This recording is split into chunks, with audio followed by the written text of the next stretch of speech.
Justneedtoknow.com. In this video we're going to show you how to cook pasta. There's three ways to work out how much pasta you need.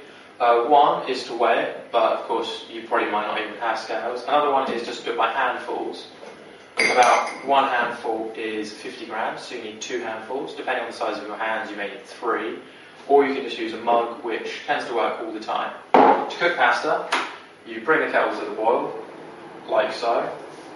Take your pan. We're using a lid because it requires less energy and it will cook faster, as the water will stay hotter. As you can see, the kettle's just boiled, so we'll pour that in and turn it on to the top heat to heat the pan through.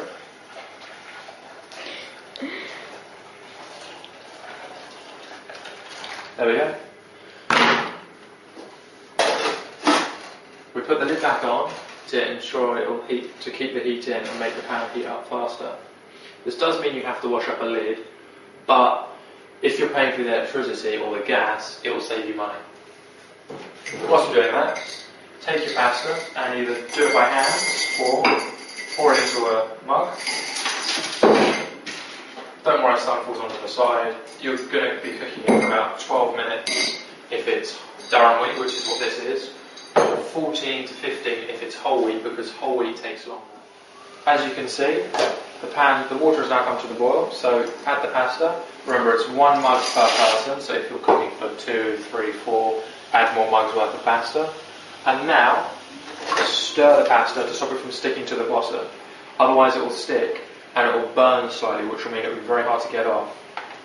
If you're using, as you can see, I'm using a wooden spoon. If you have a non-stick pan, you cannot use metal utensils because it will scrape off the Teflon and they won't have their non-stick coating anymore.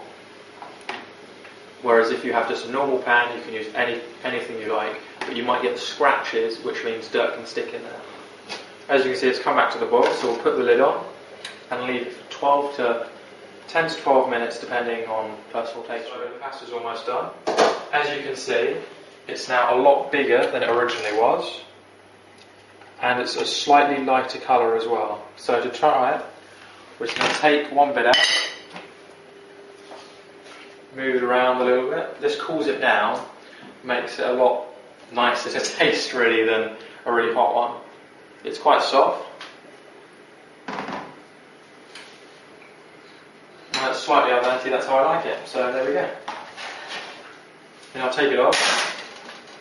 It helps if you take the wooden spoon out, otherwise it can get in the way, or whatever kind of utensil you're using. Pour it into the sink.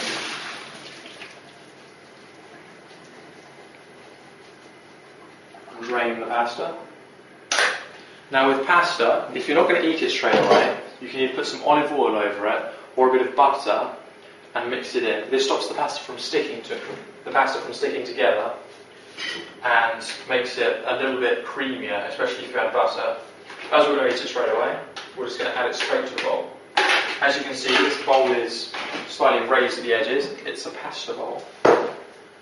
And that is how you cook pasta.